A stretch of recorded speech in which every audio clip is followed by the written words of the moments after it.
I'm gonna share with you all the rules of money that you can follow to get rich without talent, luck, or having a freaking trust fund. And once you learn these rules and apply them, you'll finally be able to stack cash. So in this video, I'm gonna tell you exactly what these rules are and how I went from broke at 24 to a millionaire at 27 and then being worth over $100 million today. Rule number one, the 4% rule. To get rich, you need to have a number in mind that if you saved up and you were able to live off of that, you would be able to live off the passive income. I know this sounds f***ing boring, but true rich means freedom. Freedom means you don't have to work. I'm talking safe, simple, guaranteed, no f***ing around, a dollar amount that you live passively off that. Once you get there, everything else is gravy. The 4% rule, super simple. You take the number you want to make per year. Let's say it's $100,000, and then you just divide it by 0.04. That'll give you the number you have to save so you can live off of that easily. Sounds crazy and like a lot of money, but it's not, because if you invest your money and it compounds and grows and you start early, you can get to that place simply. So now that you've got your number, how much you need to save, how do you actually make that kind of money? Rule number two, master a high income skill. If you already knew how to make that kind of money, you'd be making that kind of money, which means you're gonna have to invest in yourself to develop a skill that the world values. That's why it's called high income skill, meaning people are gonna pay you a lot of money for your time to do that work. The best part is that everybody has access to the same tools. The information's out there. It's just most people pretend like they can't solve this problem. You don't have to spend 200 grand to go to some fancy university to learn any of this. You can do it on your own. So here's how you simplify it. All high income skills can fall into one of four categories. The first M is make, means you're a creator. You either edit videos, you create websites, you create video scripts, you create things that other people value. It sounds so simple, but most people never learn how to make a solution. They make a piece of solution, but not the complete thing. The second M is market. If you know how to get somebody to pay attention and redirect that focus to buying something, people will pay you a lot of money to do that for their business, to get customers.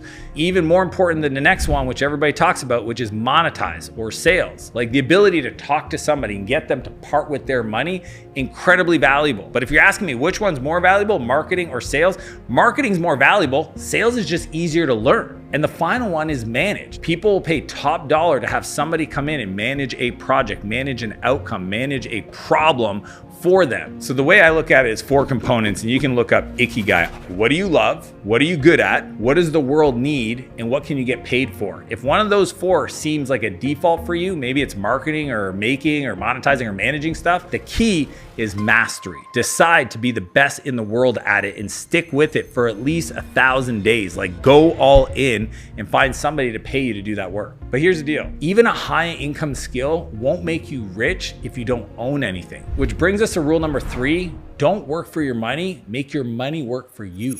This one's gonna be hard for people to understand because the whole world is trying to convince you to do this, which is work for a salary. The only way you're gonna get really rich is to own a part of the business. Wages might feed you, but ownership frees you. See, if the accountant, the lawyer, the doctor goes on vacation, guess what? It's not the cost of the vacation that's the most expensive thing for them. It's not working. The truth is those people are highly paid, but they're not rich because they don't have freedom. A business owner creates a machine or an engine that makes money, and they get paid whether they show up to work or not because the machine runs. Owning a piece of a machine is how you get wealthy. But if you want to get there faster, you need to understand what I'm about to share. Phase one, you have to build cash piles with your high income skills. You literally need to learn how to save. The more you can save, the more resources you'll have to do something with. You can't buy into a business. You can't invest into your business to increase your equity ownership if you don't have any cash. Phase two is reinvest in your best asset, yourself. Because you will take you with you to every interaction for the rest of your life. And you becoming better, meaning you communicating better, you persuading other people better,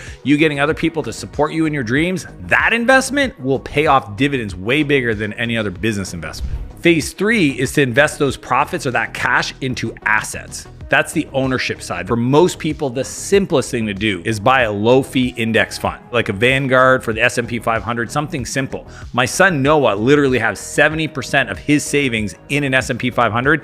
He's 12 years old. The reason I taught him that is because I showed to him that the money works for him whether he shows up or not. He could sleep in till 10 a.m. and that money in that index fund did some work. So the best investment other than yourself yourself is in your current business. So that's where I would look first. Then you can look at things that you have an unfair advantage around, things that you know better than most. If you're into cryptocurrency and you're like super passionate and you get paid to help people build blockchains and you're like a nerd about that, go all in on crypto. Sticking in what you know is how you create compound and massive leverage. That's how I've built my company. I'm all software all the time. For 28 years, I learned how to code. I build and exit software companies. I started investing in companies. Now I have a venture studio where I launch a new AI company every month because I understood a long time ago, me sticking in things that I have an unfair advantage of, that I can look at deals and assess better than anybody else in the world, is gonna give me the returns that are above the market norm. So that's where I invest my free cash flow. And remember, the whole point is to invest into assets and ownership so that you can get to that 4% rule. Then you don't have to work anymore. That's a beautiful thing where you can now choose, what do you want to do with your days? What does your life mean? What is the work? What do you want to create?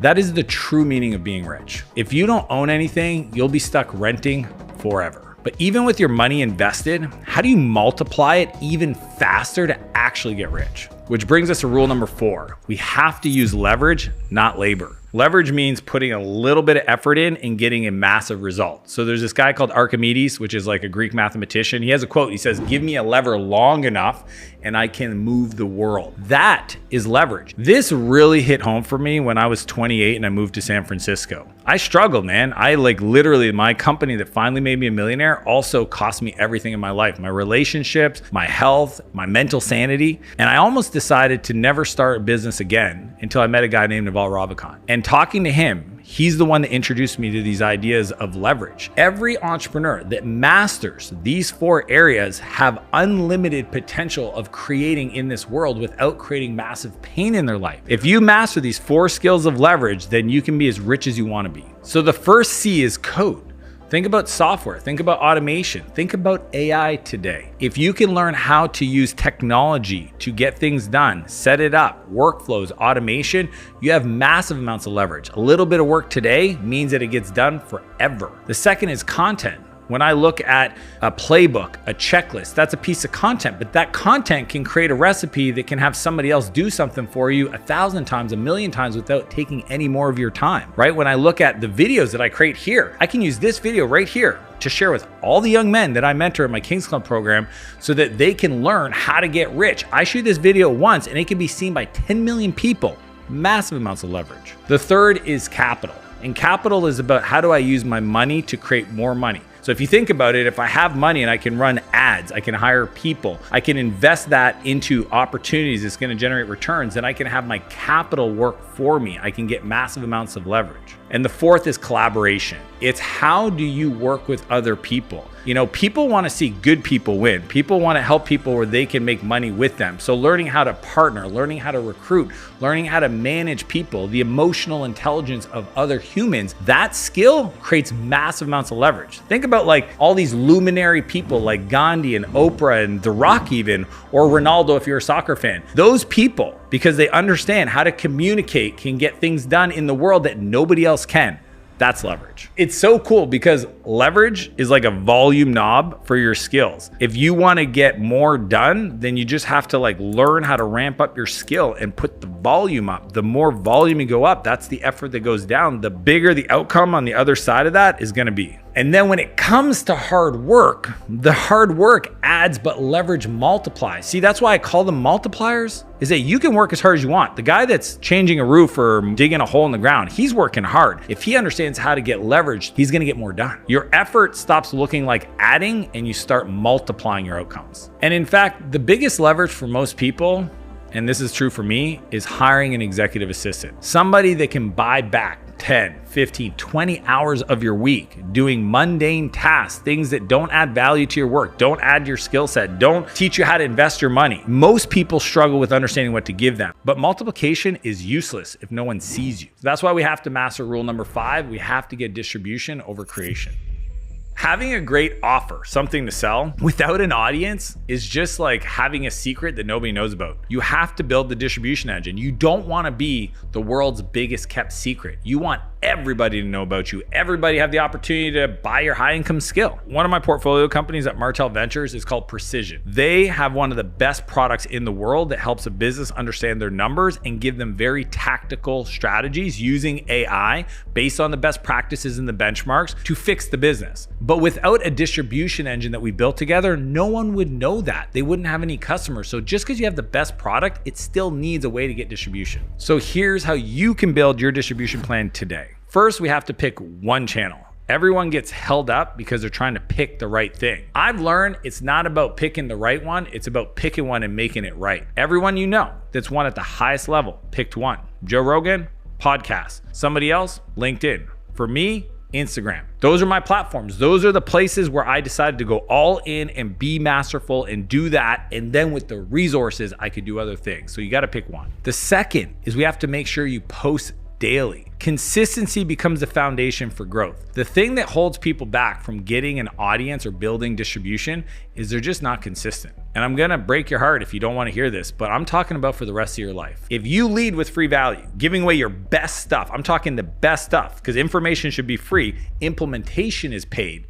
You get somebody a result in advance, they will trust you and they will buy from you. If you can solve their small problems, they're gonna want to pay you to solve their big problems. The third is once you have that guarantee, build your list, your own media, meaning your email, your SMS. That's the difference between owned versus earned. Social media is great because you're using other people's platform, their audience, to build your awareness, your distribution, but you don't own that. You can get your account canceled tomorrow and all of it goes away. I like to take that attention and move it to my email, move it to SMS. You've probably seen me give out my text number. You've probably seen my email address to opt in.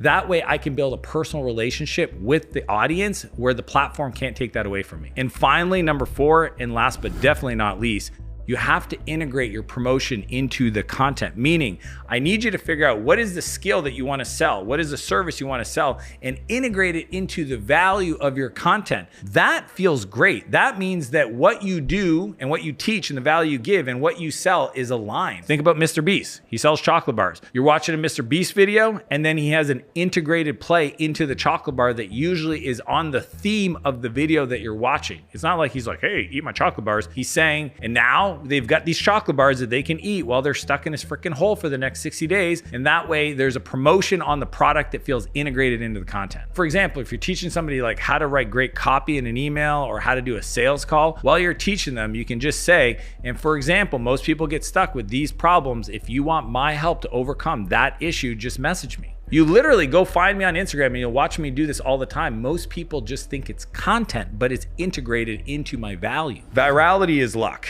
but distribution is a system. This is important. Please promise me you won't nuke your progress by trying to flex at every step. Rule number 6 is don't finance your flex.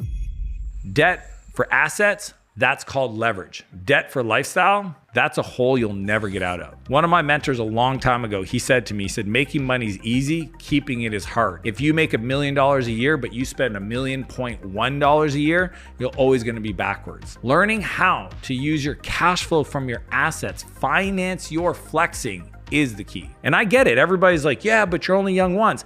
I'm only talking about 3 to 5 years. If you can just chill the out for a few years, you can get it today versus wishing when you're 50 or 60 that you had the freedom. And trust me, when I was in my 20s, I was making a lot of money and I decided to fly my little brother to the West Coast and go on a snowboard trip for 2 weeks where I spent almost $16,000. I did everything I wanted. And then I realized, oh, you didn't pay the taxes on that. And I had to spend the next few months paying off the taxes because I didn't even know how to manage my money. That lesson at 20 years old taught me how to set up my life so I never had to work ever again. So remember, there's only 2 kinds of debt. There's good debt, which I'm a fan of. I'm not like an anti-debt like some finance people. Financing that makes cash. Things like financing inventory that you know you can sell, investing in ads, equipment, real estate, debt to buy assets, or debt to invest in your business to generate more returns or buy a bigger piece of your business. Good debt. And then bad debt. I'm talking debt to finance toys, or status, or your vacation. Essentially, that's cash on fire. The money can't work for you anymore. Here's the rule that I live by. If it doesn't pay you back, make you money, then essentially you're selling yourself. You're the product. When you buy something, you're actually spending the time it took you to make the money to buy that thing. Rich people buy assets, Broke people buy the applause. All right, if you made it this far, freaking awesome. You're on your way to get rich, and the cool part is you don't need talent, you don't need luck or any of that other shit. But now it's the time to make some real bets. So rule number 7, use the money as a tool, not the goal. The goal is freedom. Never forget that. Money's not meant to be hoarded. Money is meant to be used. When I was growing up, I had one of my best friend's dad. He owned a food truck. And that guy worked literally 60 hours a week, all the time in his food truck to make cash. And all the extra cash, he saved it in his home. He hoarded it. He put it in the wall. He didn't trust the banks. It was kind of wild to figure this out. And then there was a fire. Watching the reaction of his family lose 30 years of everything they've ever done because he didn't understand how to take the money to invest in the skill meant he lost it all. I have a problem when people think money's evil. Money doesn't solve problems. Money amplifies who you are. If you are a great person, you will have more greatness in your life. If you're an asshole and you're an evil person, guess what? That more money is just going to amplify who you are. There's only one really important rule. Freedom isn't found in your bank account. It's found in your calendar. The goal is to use money to buy back your time. That's leverage so that you can spend that time doing the things you love. Hopefully you fall in love with becoming better, because God's not going to reward somebody to go get free and make a lot of money to go hang out on the beach, because he created you to go be a creator, go do stuff in the world. If your whole plan is to get free, to chill out and do nothing, don't be surprised if that opportunity never comes to you. That's why I spend so much money on hiring people to support my life. Not only does it buy back my time, having Ann, my executive assistant, Betty, my house manager, Sam, my creative director, Todd, who's my CEO, Roddy, who's the CEO, essentially Team Martell. It's I get to invest in those people, help those people create their dreams, create a bigger future for all of us to win in. That to me is the whole point about having money, is creating richness, not only in my life, but in other people's lives. Achieving freedom is the goal, but the real reward is actually not the money, it's who you get to become in the process. You take all of this, everything I've built, all my companies away from me, I'm good because I became that person. I've got the skills. I know how to do it. I could do it in a third of the time. Starting from scratch, knowing what I know, not making the same mistakes, boom, watch me. You could literally take people like an Elon Musk, Jeff Bezos, plop them in the center of a country, come back in 5 years, and you would find a person that's dominating in that country. It's just who they are. This process of wanting to be rich is awesome. I want that for you. But what I'm excited about is who you get to become in the process. Then you get to this really cool place where the work feels like play. When you wake up and you feel like, I can't believe this is my job, this is how I create, this is what I'm doing, and it feels so fun, that's when you know you become rich and you didn't need talent, trust fund, education, none of that.